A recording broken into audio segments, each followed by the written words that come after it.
You're listening to the Tony Kinnett Cast on 93 WYBC. WCYTV Here on the Daily Signal. Good evening and welcome to the Tony Kinnett Cast here on the Daily Signal, nationally syndicated first on 93 WYBC. Whether you're joining us via the radio, the TV, the podcast side of things, any of the live streams on X, YouTube, and Rumble, we're thrilled to have you, but we do unfortunately have to start right off the bat with some very, very serious breaking news. The Democratic National Committee has officially voted to oust David Hogg and Malcolm Kenyatta. That means that David Hogg, the young progressive advocate, the man on a championship tour of trying to primary Democrat incumbents. I know the biggest story you were expecting this evening was perhaps not to see the most progressive member of the DNC leadership be cut off because he violated diversity rules. Yes, it happens that identifying as something other than a white man never actually gets a white guy off the hook from being a white man. So he is now ousted. Again, this is on the heels of a serious Politico audio leak where Ken Martin, the current chair of the DNC, says that he just doesn't have it in him to even lead the party anymore. So during all of the riots and the possible strike on Iran, which is now considered imminent, we're following that story as quickly as humanly possible. It's worth pointing out that the DNC is in complete collapse. Genuine complete collapse. And the reason that the Democrats are in complete collapse is, in fact, a bed that they have made. They have lied down with dogs, in this case, the radical Marxists who are burning cities, and now they are finding that fleas itch really, really, really bad. And what's worse, the Americans can see the fleas.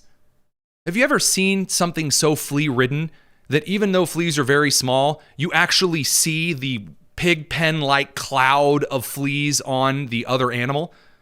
In this case, that's really what's going on with Americans and the Democrat Party. According to a new Quinnipiac poll, that cast quite a couple of questions at voters from around the country. Only 21% of the country now holds a favorable view of the Democrat Party. 70% of the country, I will repeat that, 70% of the country is now directly against the Democrat Party. It turns out that the Kilmar Abrego Garcia, pro-MS-13, pro-child trafficker, pro-illegal immigrant, burn down cities, come what may, LGBTQ plus 2IA, Jenny, I've got your number, style of the party, is just not popular with Americans. There are serious threats and concerns around the world. And as we're getting ready to talk about, the serious threat regarding Iran, the serious threats regarding the riots, the serious situation regarding the U.S. economy needs a little bit more than pronouns and love lives here lawn signs. But alas, let's actually get into some of these. So if you were wondering, Los Angeles is still on fire. Now, a lot of Democrats have come out to claim, and we'll get to this in just a bit, that, well, yeah, sure, 1 square mile of LA is on fire, but it's a really, really big city. So when Republicans tell you that Los Angeles is in trouble, that's really stupid. I seem to remember that when the U.S. Capitol was attacked for 4 hours by rioters on January 6th, that the entire country focused on that and said that Washington, D.C. was under siege. So spare me.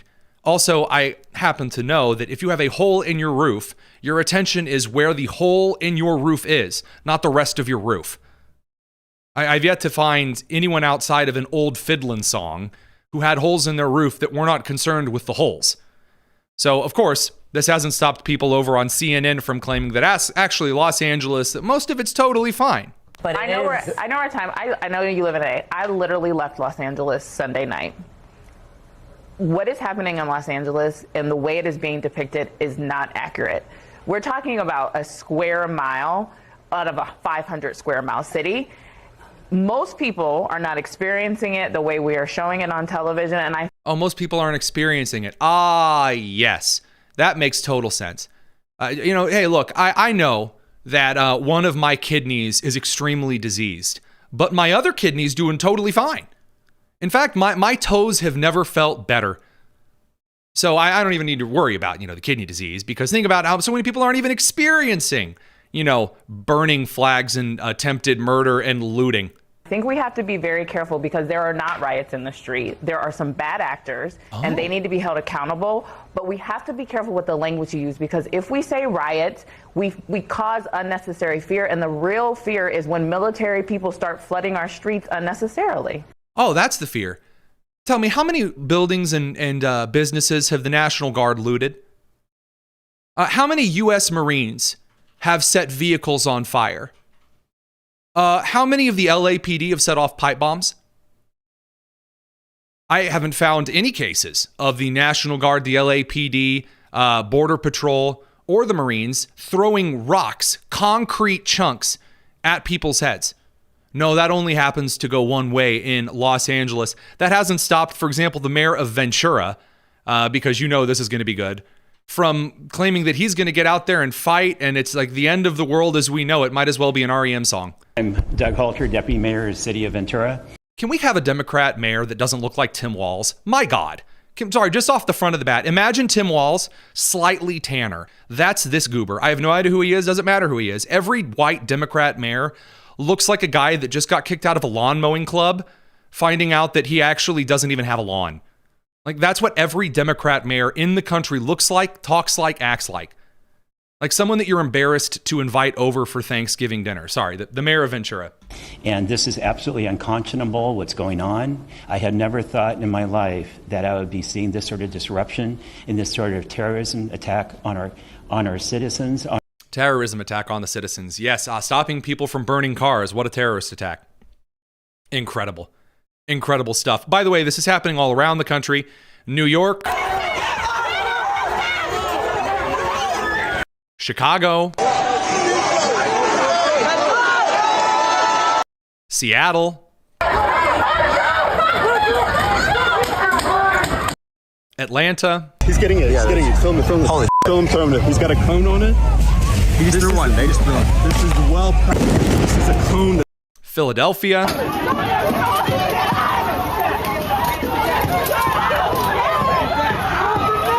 As Julio Rosas of The Blaze made it quite clear, riot season's here. And the Democrats have wholly endorsed this. Now, they are desperately trying to walk it back now in several places. It's too late. Because Democrats have spent the last 8 months, suggesting that anytime you see that there's a Molotov cocktail being thrown or a political assassination or an assassination attempt, that's just, exuberance. People really getting into the moment. That's because people are afraid and scared. And obviously we know that U.S. law states if you feel afraid or scared because you watched too many Instagram reels or TikTok videos, you can go out and commit acts of domestic terrorism. Like pipe bombing cars on active Los Angeles streets where there is traffic 3 feet away. Oh, if you feel scared, just go assassinate a couple of people outside the Israeli embassy in Washington, D.C. or firebomb women and children in Aurora, Colorado. Or shoot up a Christian school in Nashville.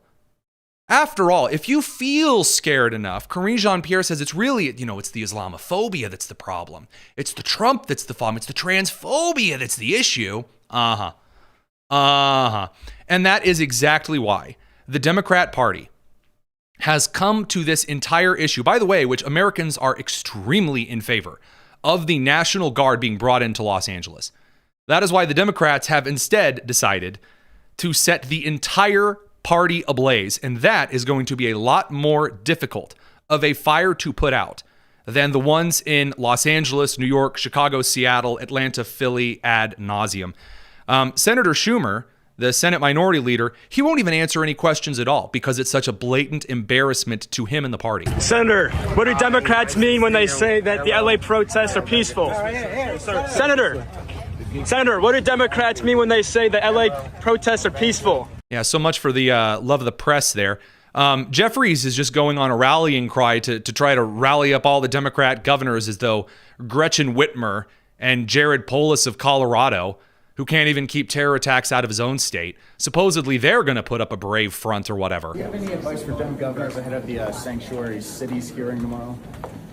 It's my expectation that the Democratic governors are going to make a forceful case on behalf of their states and not allow some reckless, extreme MAGA Republican narrative that is divorced from the truth and reality to take shape. Oh, we can't let the reckless MAGA reality of the whatever. Oh, that's the key issue. Great. Fantastic. Radio crew, we got to send you over to the commercial land. We'll catch you in a second. It's the Tony Kinnett Cast. They're not the only two Democrats. I actually asked producer Nick this afternoon, find me all of the leaders of the Democrat Party right now.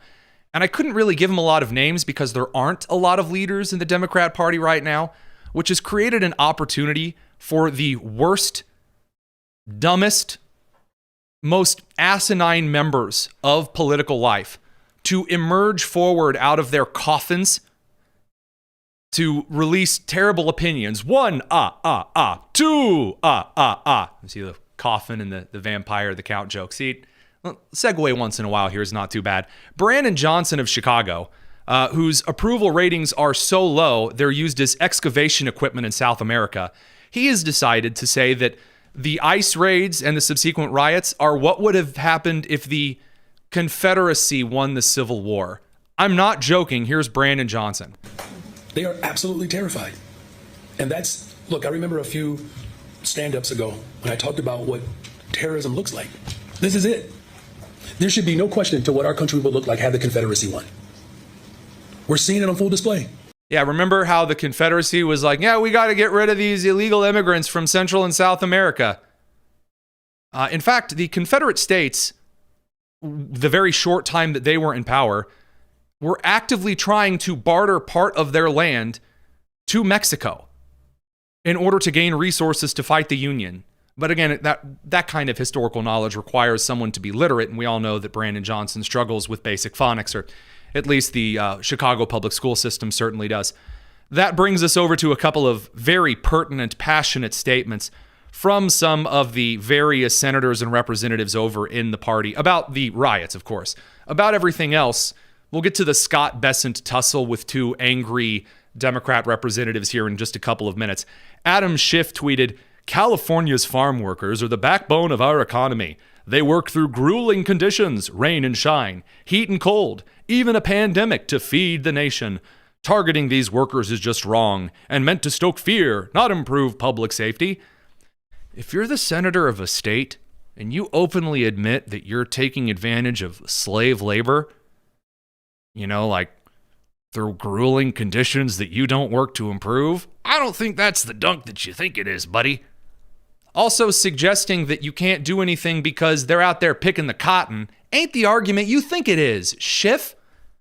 Jasmine Crockett has taken just a bit of a break from her, standard run-of-the-mill arguments about Greg Abbott and Hot Wheels to suggest that the right to peaceful protest is in the Constitution. And that's exactly why folks are in the streets to begin with. Oh, yes, people are worried that they can't protest. That's why they're setting cars on fire. That's why they're throwing concrete at police officers and blocking interstate travel. Yes, that's the move. Incredible stuff. Incredible. I love it so much. And it's not, again, it's just not getting any better. Bernie Sanders, who as a socialist really should be a little more hawkish on the border, he's deflecting left and right anywhere that he can. He's like, I cannot talk about this right now. I have to side with the workers, but I can't side with the American workers who are getting screwed over by the illegal immigrants. So a word about what's going on in Los Angeles. It's not about immigration. Actually, it is about Donald Trump flexing his military muscles like a Baywatch commercial, and I watch it every day at 4 o'clock. I eat my pudding. There's no way out for the Democrats on this. AOC's doing her darndest to try to straddle this weird line. It's not working whatsoever. AOC's trying to suggest I'm 100% carrying water for this kind of it's important to protest, but you can't endorse the riots. There's not anything here for the Democratic Party. There isn't. But they have made their bed here. When Chris Van Hollen flew down to El Salvador to have drinks with an MS-13, human trafficking, child pedophile ordering, domestic abusing illegal immigrant, instead of working with those who were, again, in his own state, citizens of the United States that need help in Maryland, the Democrats staked their claim on an ultimately losing battle. We got to head over to the commercial break and pick everyone back up. It's the Tony Kinnett Cast.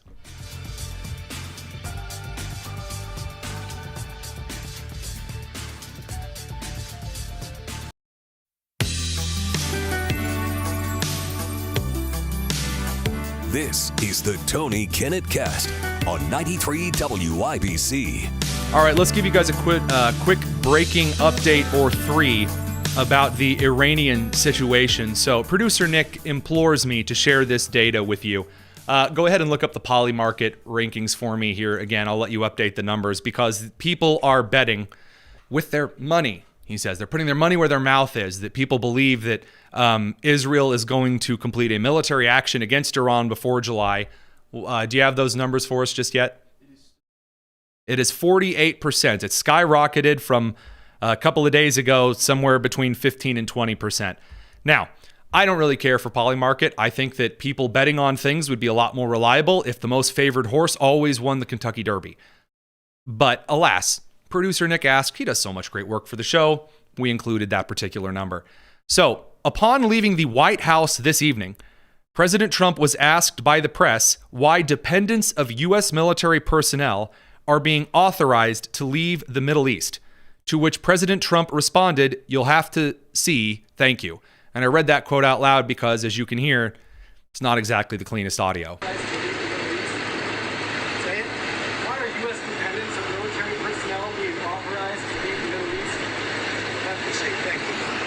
Now, right before the show, actually when we started the stream, I had to go and load this particular clip in because now that Trump is at the Kennedy Center, he has made a perhaps a rather foretelling statement about Iran and nuclear weapons. Here you go. Yes, a question from Newsmax. Could you provide an update on Iran? We're hearing reports that U.S. personnel are being moved out of the region within striking distance. Well, they are being moved out because it could be a dangerous place, and we'll see what happens. But they are being, we've given notice to move out, and we'll see what happens. Is there anything that can be done to dial the temperature down in the region? They can't have a nuclear weapon. Very simple. So now we go all the way back to Steve Witkoff and his personal decisions and arguments in the Trump administration's red line and what some consider reasonable, some consider unreasonable. Here are the updates as we have them. According to the Washington Post, quote, "The United States is on high alert in anticipation of a potential Israeli strike on Iran, with the State Department authorizing the evacuation of some personnel in Iraq and the Pentagon greenlighting the departure of military family members across the Middle East. Additionally, the U.S. has ordered all embassies in striking distance of Iran, including those in the Middle East and parts of Eastern Europe and North Africa, to convene emergency action committees and send cables back to Washington about what measures they are taking to mitigate risks," which is what led to today's departures from Iraq. Again, that's according to the Washington Post, whose international reporting, although biased, does in fact have sources that are useful at times. Reuters has reported that the commander of U.S. Central Command, that's CENTCOM, General Michael Kurilla, has postponed his testimony tomorrow in front of congressional leaders due to rising tensions in the Middle East. Kind of a side note here, there's a tracking system online that has been right in the past, which tracks the amount of pizza deliveries and orders to the Pentagon during what usually end up being rather serious geopolitical events. And the amount of traffic was exceptionally high for a lot of those pizza places today. That's just something that I've picked up over a lot of years of Cold War study. Additionally, Senator Cotton mentioned today, quote, "Today, the Secretary of Defense confirmed that Iran's terrorist regime is actively working towards a nuclear weapon." This is true from Cotton. We have received intelligence, not just rumors, but essentially confirmed evidence that Iran, in a totally separate hidden nuclear facility, was racing to complete a plutonium-armed warhead upon several of its intercontinental ballistic missiles. So this is in no way, shape, or form, oh, they're just enriching for nuclear power. The most oil-rich nation in the Middle East, other than Saudi Arabia, is just enriching for nuclear power for civilians. According to Cotton, quote, "For the sake of our national security, the security of our allies, and the millions of civilians in the region, this cannot be allowed to happen." That drew a lot of criticism from people saying that he's a war hawk for saying this. We'll get to that in just a minute. Also, the United States has issued a statement, according to Reuters, that participation in the upcoming United Nations conference on a Palestinian state and taking anti-Israel actions will be viewed as acting against U.S. foreign policy interests. This does, in fact, make sense. And the reason this makes sense is not a pro-Israel or an anti-Palestine or a whatever kind of position. The United States has a series of foreign policy positions, things that we want to see in the world. The United States won World War II and then single-handedly rebuilt the entire world economy, won the Cold War, and has stopped several major crises since. Even countries that hate us and are antagonistic towards us are dependent through secondary and tertiary means, like Russia, for example, is dependent on trading with China, who is dependent on trading with the United States. All of these countries in the world are dependent on the U.S. economy in some way or another. Yes, even the island with the penguins. So, what does this all mean? Well, it just so happens that when the United States says this is our foreign policy decision, if you, a country that is paid for in defense by the United States, otherwise known as all of Europe, and you act against the wishes of the United States, and then still expect us to fund your little petty vacation, how about no? So, that all said, what caused all of this? What actually set off this what appears to be a spiral towards a potential Israeli strike on Iran within maybe the next couple of hours? The Trump administration sent Steve Witkoff, who went over to Iran and essentially kind of started licking sandals. So Steve Witkoff would come out of there and say, yeah, we might see if they can do some civilian plutonium enrichment, which again is the JCPOA Obama deal that Trump called the worst thing in the world. And Iran said, no, we're not going to give you this number of inspections. Trump came out, Rubio came out, Vance came out. I'm going to tell you a secret. J.D. Vance is not exactly the most Middle East interventionist guy on planet Earth. All of the Trump administration senior officials, except for Tulsi Gabbard, who we'll talk about eventually, came forward and said Iran cannot have any kind of nuclear enriched material. Now, if you're out there and you're saying, well, what right does the United States have to say who can and can't? I just said, the United States is in charge of most of the financial world. We do, in fact, have a right as Americans to tell you when we do not like something. And an Islamic state that has access to nuclear weapons is not just a danger to Israel. You know how easy it is to get a shipping crate into New York Harbor? Or LA Harbor, San Francisco Harbor? The ports along the Gulf of America, for instance? Or Florida along the Atlantic? Norfolk and Virginia? It's very easy to get a shipping container right up close to the harbor. To set off a dirty nuclear explosion would be a terrible thing that we cannot anticipate. Nuclear detection devices, as a former science teacher here, we don't have the ability to say, oh, look, I'm detecting gamma radiation like you're the Hulk in the Avengers movie. Calculate all of your towers for gamma radiation. Put their spectrometers on the roof. It doesn't work like that. It doesn't work like that. You actually need time not just for the detection based on receiving the radiation. It also needs to propagate. Essentially, the longer something that is radioactive is in the area, the more it propagates in the medium. So by that time that we can actually start detecting whether or not something is radioactive in New York Harbor, it may be too late. So there is an interest, in fact, in this particular thing happening. Now, allow me to give you two really great pieces of news that unfortunately the radio crew, I promise, it's 7:30 on the dot. I have to send you over because of the rules, not because I'm trying to be a tease. Live stream crew will continue. Radio crew, see you in a second. It's the Tony Kinnett Cast. They're never going to believe me. They think I'm just trying to be clever. I promise that I'm not. So, two great pieces of news. Piece of news number one, the vast majority of nations in the Middle East are, in fact, very in favor of a potential dismantling of the Iranian nuclear program. And when the Iranian Ayatollah Ali Khamenei said during his speech on the 11th, which would be today, quote, Trump is lying and his statements are not worth a response. Death to America, death to England, death to Israel, death to the infidels, end quote. He's not just singing a catchy song like the South African president seems to think that calls for genocide are. Death to America is in fact a violent phrase towards the United States of America. And giving that guy a nuclear device or the ability to detonate nuclear devices sounds kind of rough. And it appears that Vladimir Putin agrees. despite providing some type of proxy military aid via drones to Iran in the past, Putin has largely disconnected from Iran to focus on the fight with Ukraine. I'll remind you, and this is pure speculation, but I consider it a very good piece of news. Yesterday afternoon into this morning, President Trump just announced a deal, person to person, Trump to Z, with China that allows Chinese students to continue studying here, not a great move, in order for trade stabilization with the United States.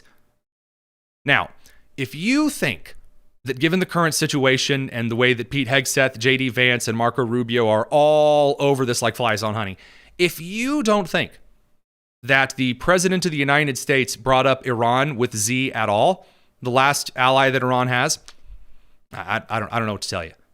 I think there is considerable evidence to assert that Iran genuinely stands all alone here. You say, but they're going to retaliate. With what? With what? And additionally, well, I don't want a forever war in the Middle East with Iran. Cool, I don't either. Reports from inside Iran on the ground right now show that there is a very positive attitude among the civilians of Iran who are excited about the idea of an Iranian regime that has beaten and raped women and children being toppled. The idea that, oh, this would mean we have to go to war for Israel, boots on the ground. To fight what? Iran has a standing army less than a regimental size in any United States branch. What do we need to remind? Again, Iran is not like Afghanistan, all in the mountains. Iran is an established nation. Think Iraq under Saudis or under Saddam Hussein. I don't think so. I don't think so. Now, could I be wrong? Sure, I'm not a clairvoyant. I'm not a meteorologist, thank God. But from my perspective, where I'm sitting, and given that so far this week I'm 3 for 3 on predictions, if there is a strike tonight, that is, I believe, something that is not as particularly serious. Now, there's one other piece of news that I do want to relay before we head over to a former Indiana congressman with something relating to the big, beautiful bill. I'm seriously shocked no one's talking about. The U.S. Fifth Fleet has been placed on high alert and is now ordered to station non-combatants, of course, ordered to evacuate immediately. The U.S. Air Force KC-135T Stratotanker has switched off transponders immediately after takeoff. So things are heating up in the Middle East. We'll keep you posted. Again, we're going to head over to David McIntosh from Club for Growth. Great conversation. You're not going to want to miss it. This is a seriously important thing for not only the manufacturing economy of the United States, but for those like me whose families were screwed over when all of the jobs left in 07 and 08. It's the Tony Kinnett Cast here on the Daily Signal.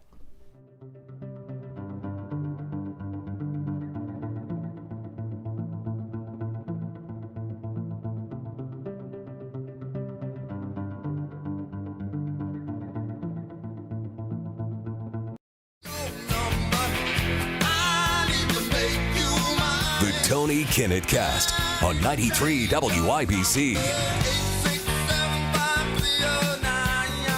heard about the big, beautiful bill. You've heard about all other kinds of political nonsense front and center. So when an individual produces a decent idea, an actual functional thing that can be a benefit on the ground to Americans, you don't expect to see it in the Wall Street Journal. And yet here it is. From David McIntosh, who was a Reagan staffer turned conservative rabble-rouser. He is, of course, a co-founder of the Federalist Society.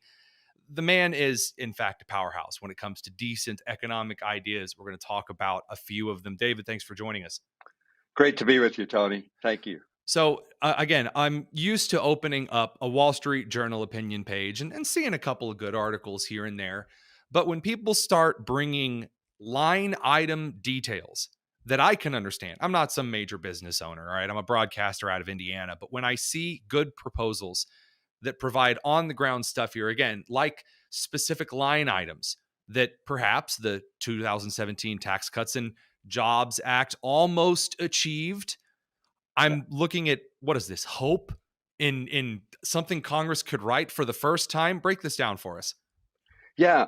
So we were looking at the problem, how do we bring back factories and jobs to America? President Trump's made that front and center one of his priorities.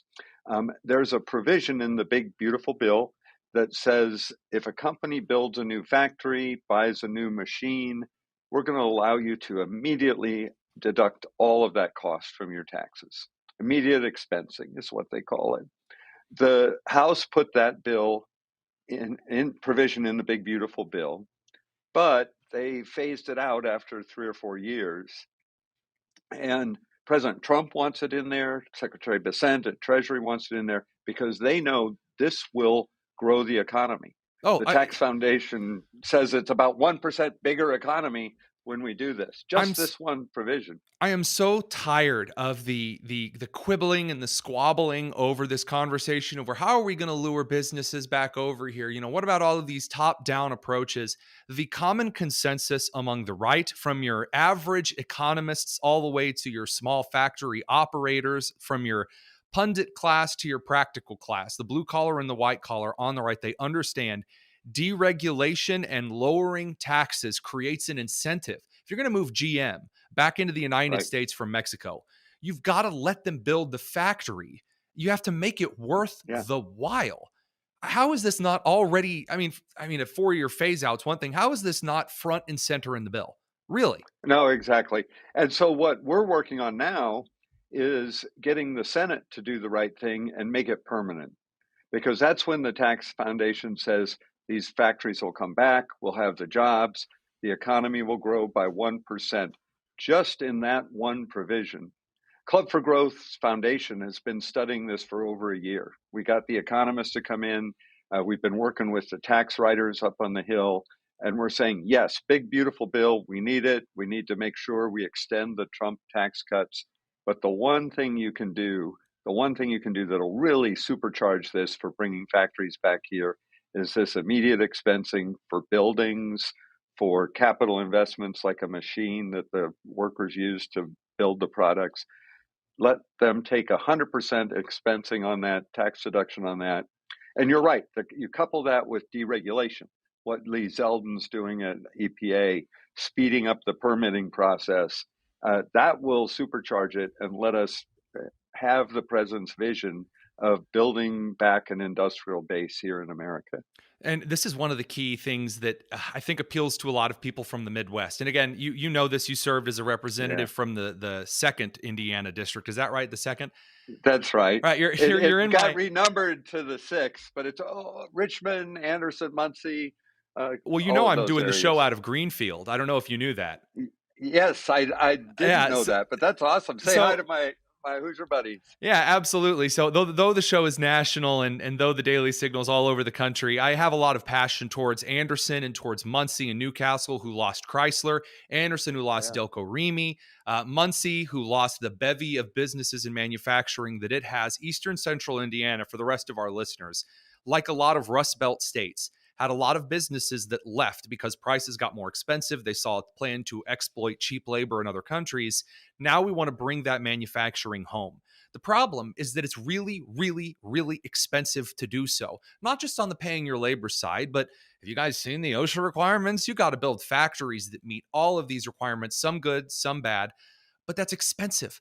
And so if you don't provide tax incentives for businesses to build their buildings in the Midwest, here in Indiana, in Michigan, in Ohio, Wisconsin, etc., then you're not going to see that kind of a market return. Again, that's why I'm telling you guys about this Wall Street Journal article of all things, because unless we actually get behind line item details that not just should be in the bill, are essential, crucial to the bill, we're not going to bring the businesses back. You're absolutely right, Tony. And the Senate has an opportunity to do that. I saw Senator Daines organized a letter with Republicans saying, we want permanency.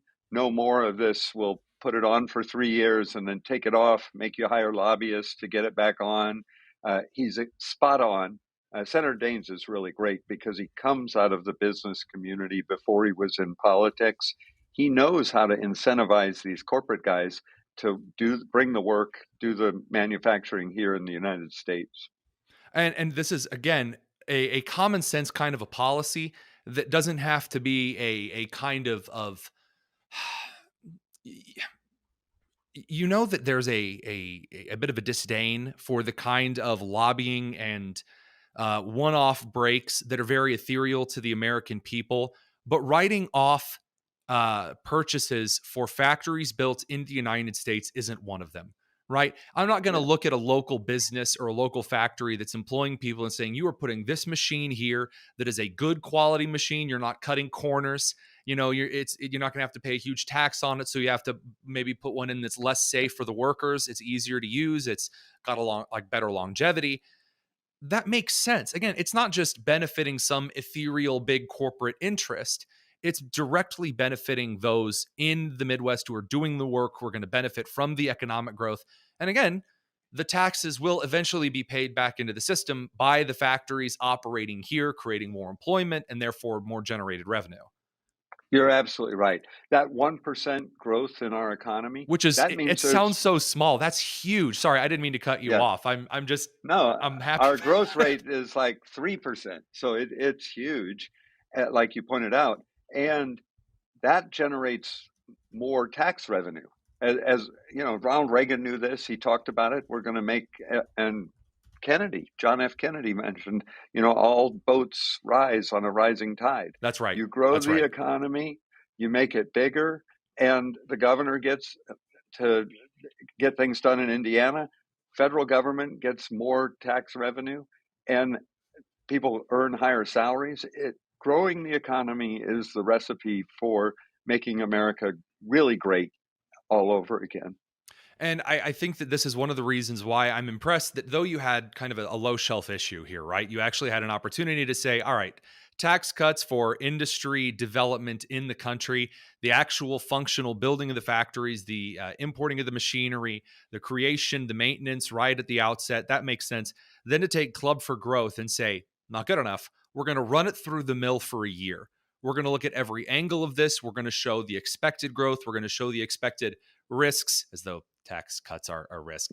But we're going to run through this so you actually have data to bring forward. I'm a former science teacher. I can say that, I taught at Knightstown a couple of years, and you would know. Perfect. Oh, I do. That's great. You would know where that is. I like to have my sources in place. So when you actually do the time to run what you're putting on the table through the ringer, I don't have as many questions as an interviewer here to ask you about it, because when you do your homework, there are fewer questions at the end. Yeah, no, that's right. And we've done the work. We've presented it to the committees, the members of Congress, the senators, working with the Treasury Department, Secretary Bessent. Yeah, dude, Bessent never sleeps. Yeah, and everybody agrees. Yes, this is good. We should do it. Now we just have to make it permanent so that everybody, the businesses that rely on it, the workers that need this to have their jobs back, they can count on it. It's 100% there. It's going to last. It's permanent. It's part of the tax code that will grow our economy. I think so. There are a lot of common sense approaches that you can really float by blue collar, white collar Americans, and they can agree on. But there's one particular measure that I do want to ask, and this is kind of the flip side here. All right. So you point out, quote, it's vital to consider the opportunity cost of not making full expensing permanent. We can talk about this would be a really good policy to bring in, but it doesn't really change things if it's not implemented. This is not one of those cases. Tell us more. No, that's right. If we don't do this, that means it's going to take us many more years to achieve President Trump's dream of bringing back the factories here, because the businesses are going to think, oh, I have to spread this cost over 30 years to build a building, over 12 years to bring a new machine in, and they're going to schedule it for somewhere down the line. Yeah, that's a good idea, but not right now. If we do this now, 100% tax deduction for building a new factory, hiring new people, they're going to say, I want that, and I want to do it tomorrow, guys. How fast can we get it done? And that's the difference. That's the opportunity cost. Tony, I just got word that Secretary Burgum is calling for me. I know we were going to do 15 minutes, but no, that's fine. Wrap it up? That's actually a great place to go. So thanks very much for your time. Tell the Secretary of the Interior we appreciate all that he's doing. Take care, sir. Awesome. We'll be back with you soon. So let me paint a picture for you. Imagine the DMV, but on steroids. Now, that could pretty much mean any institute of our wonderful federal government, but specifically, that's what enrolling in Medicare feels like. Medicare enrollment is complicated, and that's no accident. The more confused you are, the easier it is for massive insurance companies to exploit this government boondoggle and steer you into huge, overpriced plans that make them more money and cost you thousands. And you have to enroll. So if you're under the Medicare enrollment age, this is something you will have to suffer through at one point. And of course, Trump's Department of Justice has just sued 3 of the biggest brokers in America for allegedly doing exactly that. So if you're going to go through this mess, you need a good advocate, and there's nobody better than Chapter. Chapter is the only national Medicare advisor that compares every plan to find the one that fits your needs. They advocate for you, not the insurance companies. And they're a free resource for my audience. There's no pressure, just real, honest help. All it takes is one quick call, which you can see, of course, on the Chiron on the screen. The average person has saved $1,100 by working with Chapter. So if you're turning 65 or already on Medicare, don't go it alone. Call the number on the screen today or go to askchapter.org/Tony. That's askchapter.org/Tony.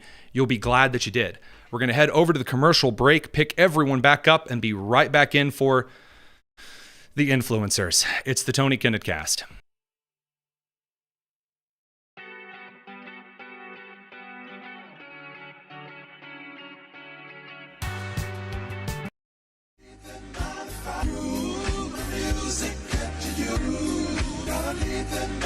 This is the Tony Kinnett Cast on 93 WIBC.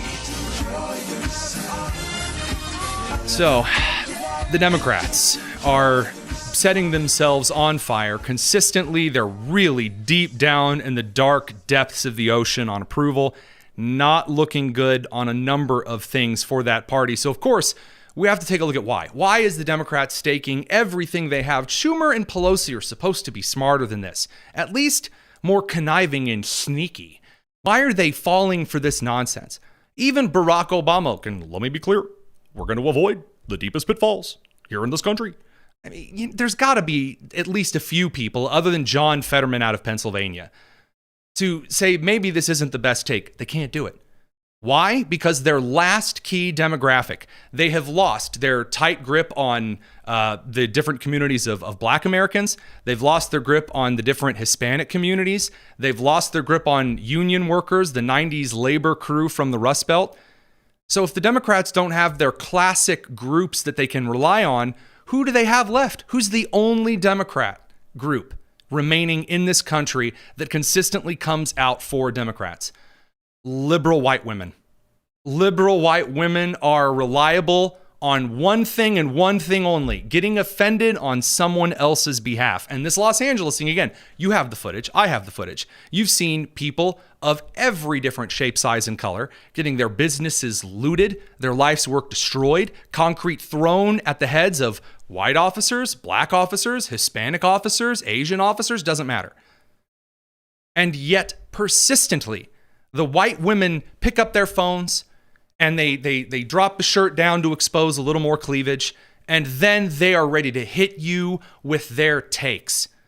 And boy, are they awful. So we've prepared a little compilation for you of perhaps the worst of the lectures. Get ready, folks. You heard the BLM lectures of 2020. Get ready for the LA lectures of 2025. Without further ado, the biggest expert class on earth, liberal white women. You know what's so funny? Everyone who felt comfy enough to out themselves that they voted for Trump back in January, they're dead silent right now. I have looked through social media for individuals who I had favorited, bookmarked at the time, who admitted they voted for Trump in January, who are silent right now. And unfortunately for the very sweaty, greasy person on my feed right now, I can't find any of these people. But again, this is probably the least offensive of the criticisms. Dead silent.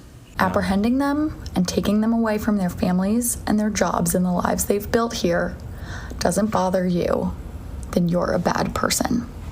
If I have to be a bad person because I'm okay with a human trafficker, an MS-13 member, a dude that beat his wife so much that she had to go to the police for a restraining order. You know, I think I can live with that dude getting scooped and booted. And I don't want to be your friend. And I don't care about your opinion. I say this in the most disrespectful way possible as a first-generation American whose parent is not from this country. If you got here and you got papers and you agree with what's going on right now, f*** you.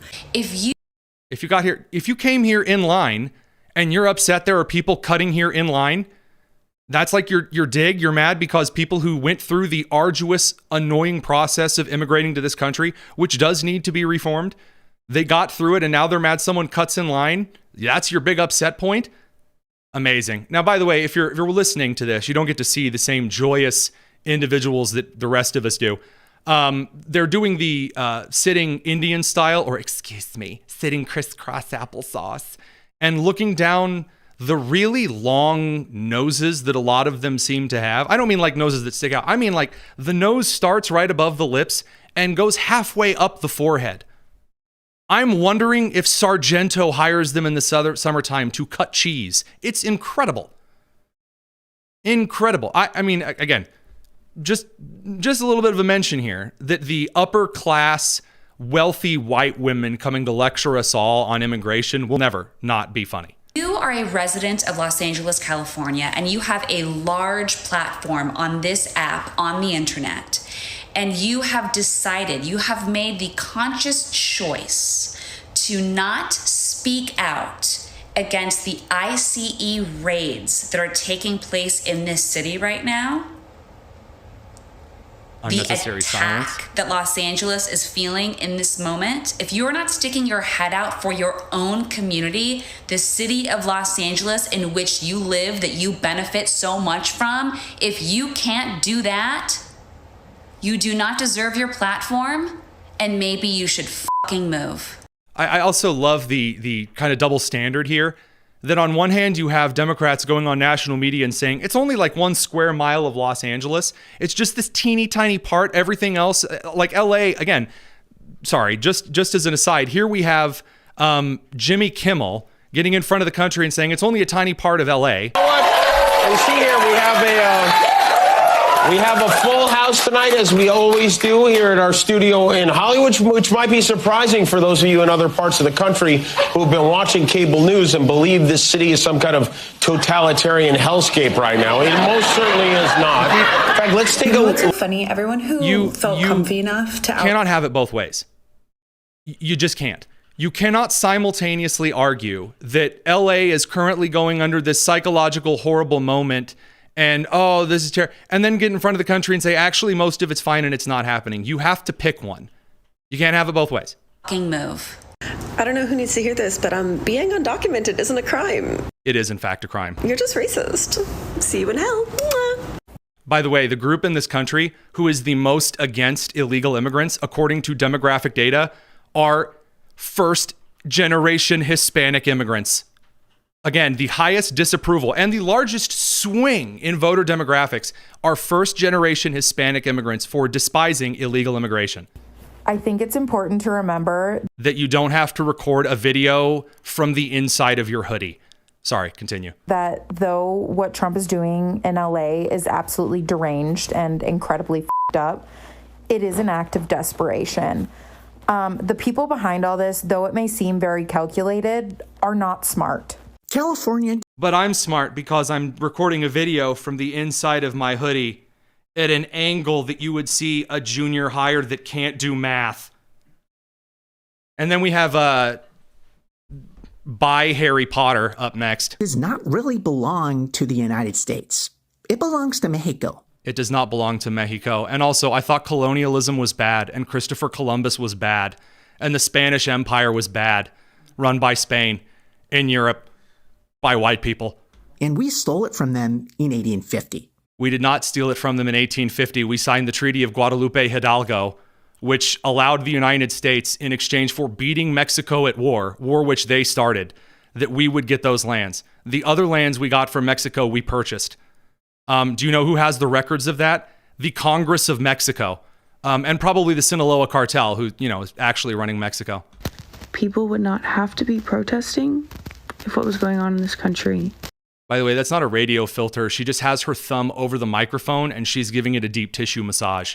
Was even a little bit normal. Instead of thinking about what's going on, think about what has been going on that This is Kamala Harris' daughter. I swear it has to be. causes something like this to go on. Yeah, I would do absolutely anything for my daughter, and that includes going to a different country to give her a better life. And being undocumented is not a criminal offense. It is a criminal offense, by the way. It's not just a civil offense. It's a civil one. And if you've ever jaywalked, congratulations, because you've also committed a civil offense. Jaywalking is not the same kind of civil offense as entry into the United States without proper documentation. If you overstay your visa, it's a civil offense.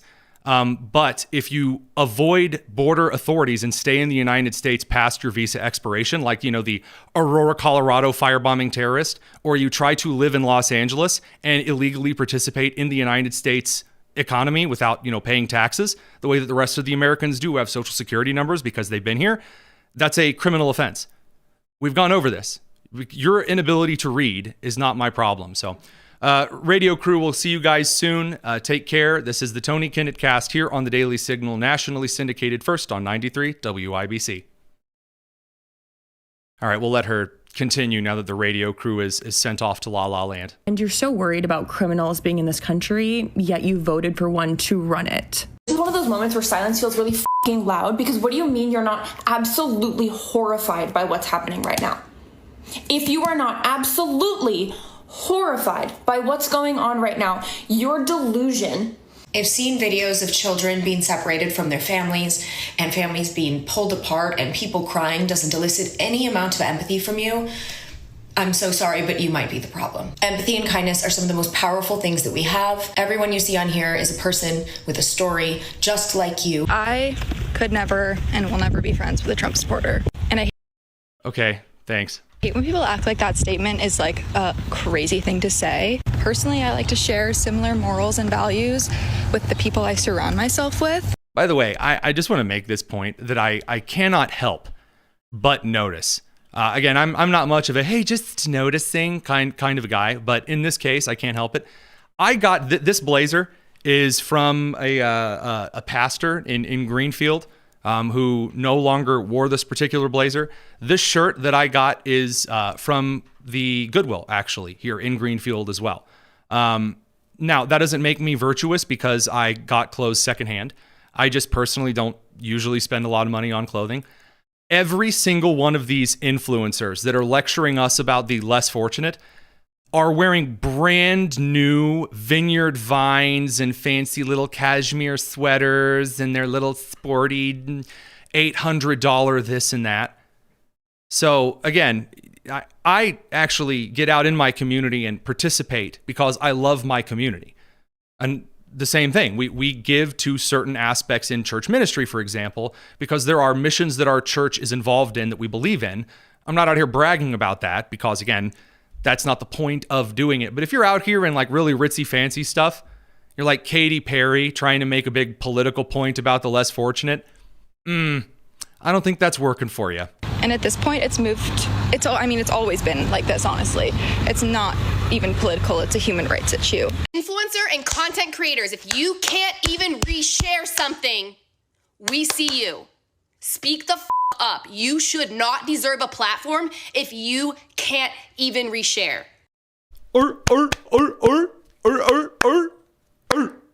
It's just like a sea lion complaining about the fish that it received at the market last week. We see you. I say this with the most disrespect possible, but if you reap the benefits of Los Angeles and you're not willing to protect and respect the individuals who are the beating heart of Los Angeles... By the way, I want you to picture that she's telling this to the individual whose jewelry store was looted and destroyed.